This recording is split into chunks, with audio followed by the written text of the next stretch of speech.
పరిశుద్ధ నామానికి మహిమ కలుగును గాక. ఈ దినాన మనం ఉన్న స్థలం చాలా చాలా ప్రాముఖ్యమైన స్థలం.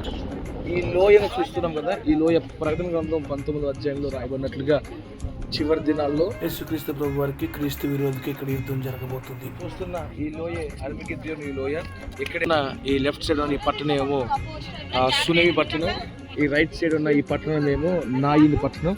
అలాగే ఇప్పుడు మనం ఉన్న స్థలం ఏంటంటే, ఈ పర్వతం ఏంటంటే యేసుక్రీస్తు ప్రభు వారు రూపాంతరపరచబడిన స్థలం.